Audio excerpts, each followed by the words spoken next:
Hey, this is H1, and we're about to be running it back with another episode. And today we're going to be talking about what type of plans should be made during a chess game. I know, it's confusing because when you're starting out, you don't know what type of plans you should be making.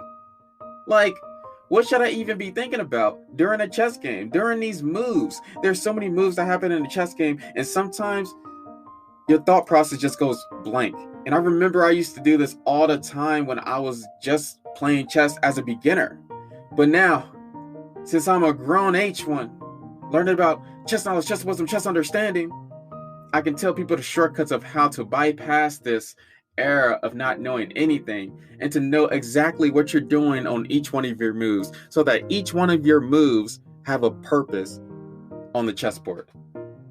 So stay tuned because guess what? My Instagram is H1Chess. My YouTube channel, if you want more content like this, is Chess Knowledge with H1. My Facebook is Chess Knowledge with H1. And with all that being said, let's get into the process of how to think and what type of plans to be made on the chessboard, pretty much. Okay, let's get to the next segment.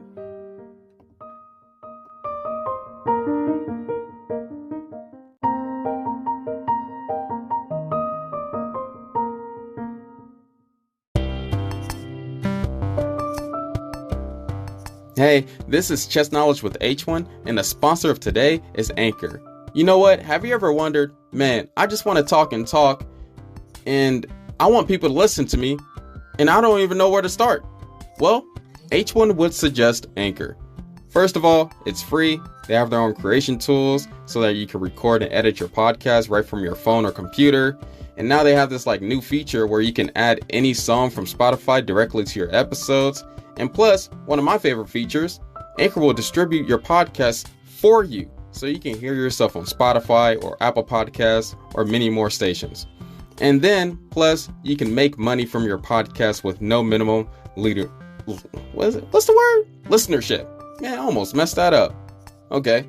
And then it makes everything simple for you since everything is in one place. So this is the thing.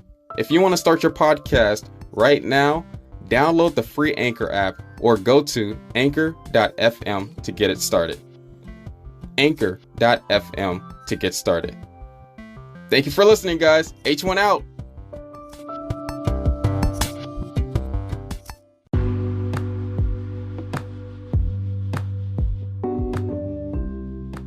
Hey, H1 is in the building, and it's time to get down to business. And by business, I mean time to get down to facts, straight facts, 0 to 100 real quick. Now, H1 is here, and we're going to review a subject that we have talked about before, and that is the thought process of chess. What is the thought process good for? Well, this thought process that I'm going to be talking about is good for you to find the best move of a position. You look at this position. It could be a puzzle or a real game.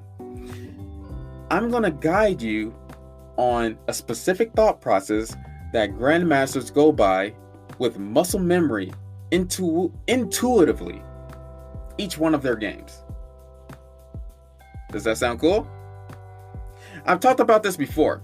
My OG people who have been listening to my episodes before, you should already know this. But if you don't, then I will give you a good reminder of it. And this is just a simple review. So let's get started. The first step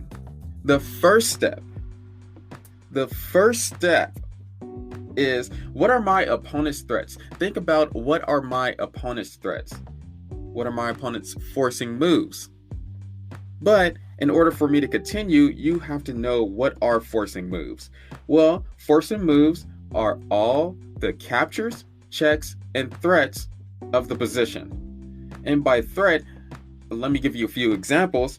It could be when a less valuable piece threatened to capture a more valuable piece, or it could be threatening a tactic like a fork, skewer, and pin. Or it could be threatening to promote a pawn to a queen. And then just for kicks and giggles, you know what I mean? Just for kicks and giggles. The last example, you could be threatening a checkmate. And you know what? Those are all the threats that I could think of on the spot. I know you could think of a lot more threats, but we have to continue with the subject. Now that you got a good idea of what forcing moves are, understand that you have to find your opponent's forcing moves first. It's not about you on the first step, but it's about the player who you are playing. Have you ever went through a chess game and went through a position and then you found out what you should be doing, but then you found out, oh snap, my opponent had that fork, or my opponent had that checkmate in 3, or I didn't see that from my opponent? It's because you're skipping the very first step of finding your opponent's threats first so that you're not surprised. Honestly, throughout the whole chess game, you should never be surprised of your opponent. You should never be surprised of any of your opponent's moves because you should see them first. And after you see your opponent's moves, the second step, which could be kind of self-explanatory, is that you think about your threats, your forcing moves, your tactics. And if you don't see any tactics in the position, and you don't have any captures, checks, or threats, you can't do none of those, then you think about, what are my strategic plans? And we're going to get more into the second step in this episode. And in this step, you think about your candidate moves.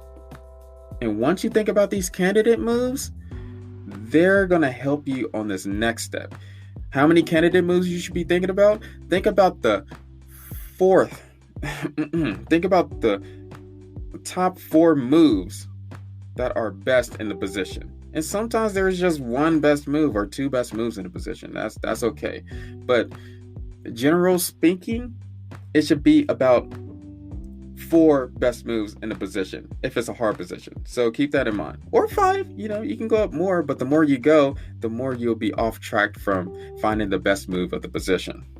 And then after you find these candidate moves, then the fun part happens. Then the visualization. I've been going over visualization training for this purpose, for you to get better at this step. And this step is calculate your best moves. Calculate your candidate moves that you have found through your strategic plan or your tactical plan. And how to calculate?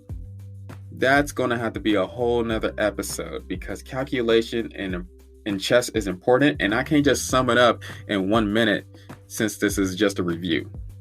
But anyway, the next step, after you calculate these series of moves, of forcing moves between you and your opponent, then if you have enough time, usually this is not done in blitz, and usually this is mostly done in classical games, when you have an hour-long game or 15 minutes, 30 minutes long games, you blunder check.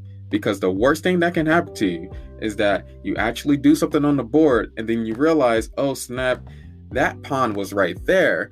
That can capture my queen right now, not right there when I was visualizing it. And then you lose the whole entire game because you forgot one step, which is blunder checking your moves. So I'm going to repeat this one more time. First step, what are my opponent's threats? Second step, what are my threats? And if none, what are my strategic plans? Dang, I forgot which step I was on. Dang. Third step, calculate your best moves. Fourth step, blunder check. Especially if you're a beginner, blunder checking is most important because you don't have the intuition yet or the muscle memory to see if you're doing the exact moves. So you probably have to recycle through the moves multiple times so you realize that you're not messing up. I cannot tell you how many times I have lost my queen against my brother because I didn't blunder check the position. And I didn't know these steps when I was younger. So congratulations. You have a step up other than all the people who are learning how to play chess if you're listening to this episode. So congrats to you. Congrats to you. H1 just gave you a big gift onto how to upscale your play.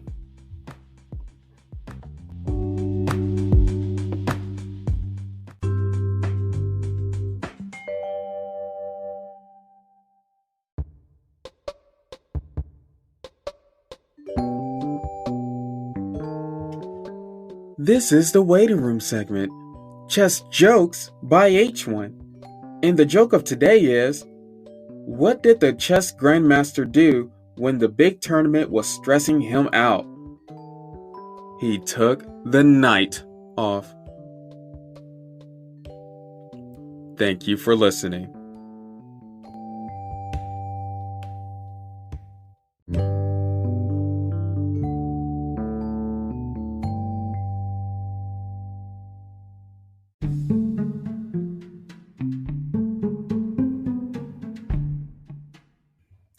So, most people have a difficult time with the second step. And if you remember the second step of the thought process, it is, what are my threats? And if none, what are my strategic plans? Well, we're going to go over pretty much all the tactics you should be knowing in your chess career. And you can write these down, or you can try to remember them, or you can just keep these thoughts in mind when you're playing a chess game. But about time you hit the end of your chess career, or about time you even want to pass 1600, you have to know all these tactics, all these advanced tactics and basic tactics to get ahead in your chess career. So, I'm going to start from the beginning and then go to the end. I was comparing lists, and I feel like that this list is going to get you to where you need to be. Trust me, it's H1. H1 always got your back. Okay. Tactics to look for. First one, pin, advanced pawn, attraction, battery, capture the defender, clearance, counter threat, decoy, deflection, demolition of pawn structure, desperado. That's an important one to know, because sometimes some desperado can get you out of a loss and get you into a drawn position and confuse your opponent. But anyway, let's continue. Discovered attack, domination, double attack, double check, draw tactics. I almost didn't add this in there because, draw tactics is whatever, but yeah, you need some draw tactics just in case, because it does come about where you just have to force a draw instead of just like asking for a draw or seeing if your opponent's going to make a mistake. There are type of ways to force a draw and not lose the position. Okay, fork, Greek gift sacrifice, indirect defense, interference, opposition, overload the defender, pawn fork, pawn tactics, pawn breakthrough, positional tactic, remove the defender, sacrifice simplification, skewer, stalemate. I just forgot the second word. Stalemate tactics. Stalemate tactics. Trapped piece. Triangulation. I think that's how you say it. Yeah. Triangulation. Yeah. 2 rooks battery. 2 rooks on 7th rank. Under promotion. Weak back rank. Windmill. That's a fun one to learn. X-ray. That's one of the most important tactics for you to learn. I caught a lot of advanced players with the X-ray.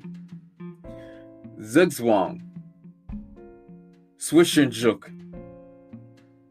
And that's it. That's all the tactics.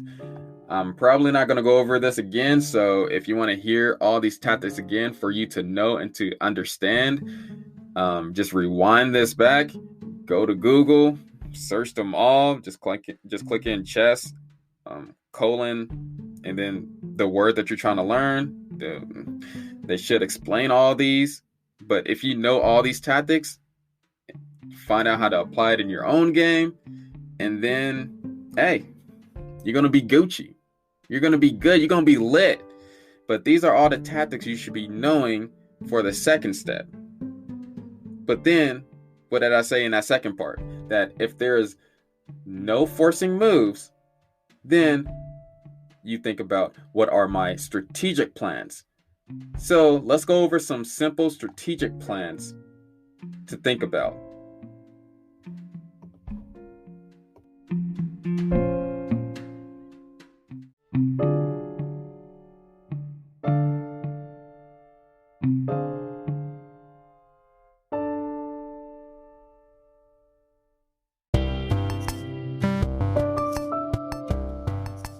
This is the waiting room segment, Chess Quotes by H1. And the quote of today is, "Chess holds its master in its own bonds, shackling the mind and brain so that the inner freedom of the very strongest must suffer." By Albert Einstein. Thank you for listening.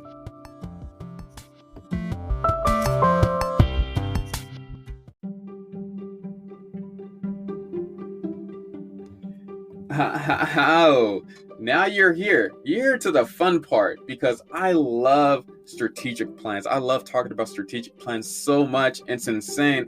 But I'm going to have to cut it up short. I'm going to have to cut it up short because it could take hours on hours of me talking about strategic plans in chess. And you might not think it will take that long, but it does, because there's so many things that you should learn about how to strategically beat your opponent down until they're no more, until you win the game.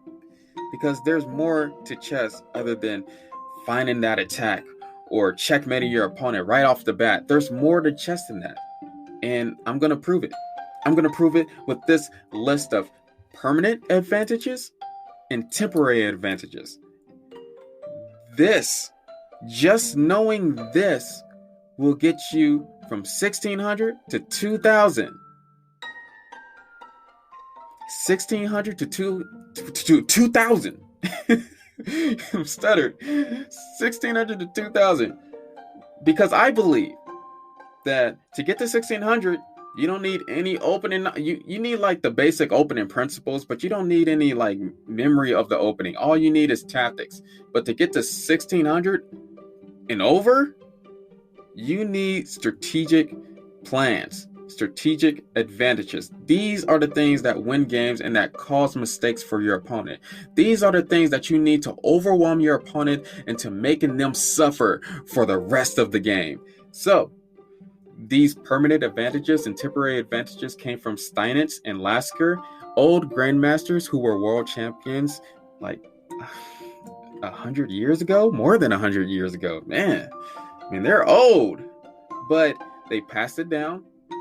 And if you don't know it, then congratulations, you have made it this far to get to know the precious knowledge of permanent advantages and temporary advantages.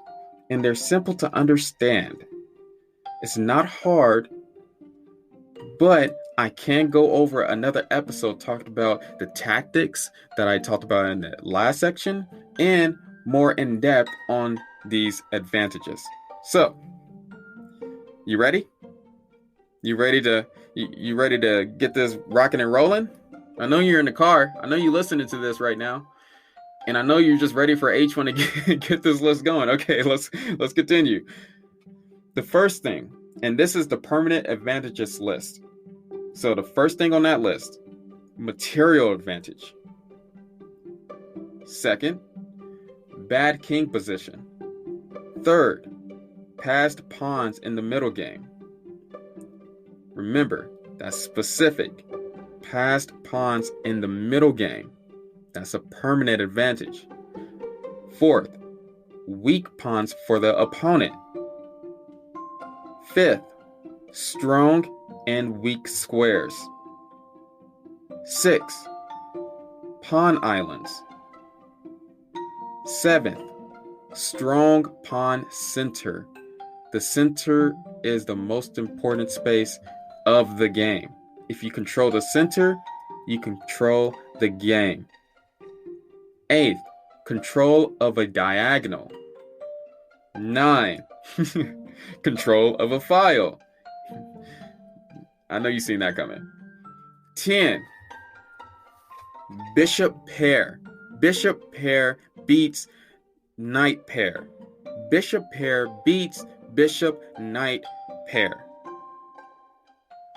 Remember that, because bishop pair takes more squares than those other combinations. 11, control of a rank. Okay, that's a list for permanent advantages. You can write them down and look them all up, and then you can figure out on your own time, on your own homework, how to apply those in your actual games and in your openings that you are playing. Now, let's go over temporary advantages. Now, these advantages are ones that can go away within a few moves, and you need to take advantage of them very quickly before your opponent comes back in the game.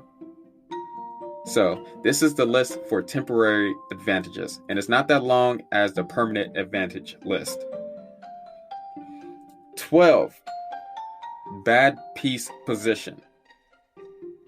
13, inharmoniously placed pieces. 14, advantage in development. 15, concentration of pieces in the center, centralization. 16, the last one, space advantage. Now, these are the strategic advantages, permanent advantages and temporary advantages. Once you master all of these advantages and how to convert all these advantages, you will become a really strong player. As strong as Hikaru Nakamura, Magnus Carlsen, even Bobby Fischer, even Gary Kasparov, because they knew how to convert these advantages to awesome wins.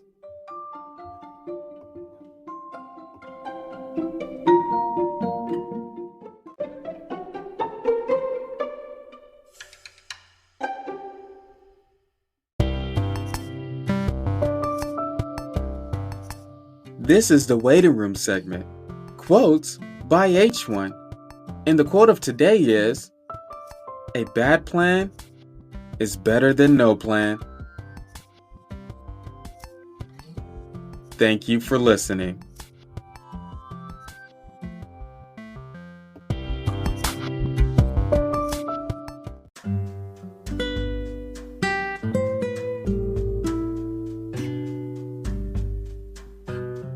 Hey, it's me, H1, and this was short, but it was really knowledgeable. This is kind of like the shortcut that you need to become a stronger player. Please, if you have time, share this with your friends and family who's trying to play chess, if they're trying to become strong players, because this list will help you tremendously on your journey. And not only that, but my YouTube channel is really lit. We're really almost there. At the time of this recording, I'm at 225 subscribers right now. So, you can be part of that. You can be part of this journey. I want to make this podcast and YouTube channel and Instagram really popular. I want to have fun while playing chess, and not only I want to have fun, but I want other people to have fun too. I want other people to have this exact same joy that I had. This exact same joy that I'm sharing with you is what I pictured in my head, and I was up here listening to all these boring people on YouTube back in 2012 and it was so boring. You don't understand how boring it is, so that's why I'm on the verge of changing that. I'm purging all that boring crap and making it super entertaining for everybody else. I'm on a mission to get the most cool person to be a nerd. Not like chess is a nerd thing. I mean, we got kids watching anime nowadays. We got everybody watching anime nowadays, which that used to be a nerd thing, but it's not anymore, baby. Shoot, I still play Yu-Gi-Oh! Man, hey, but this has been fun. I'm glad that you can be here. I'm glad you personally can be here. And you know what? I support each and every one of you, and I appreciate the help and the comfort and the thanks that y'all give me. And with further ado, I'll see you in the next episode. We're gonna be running it back another episode.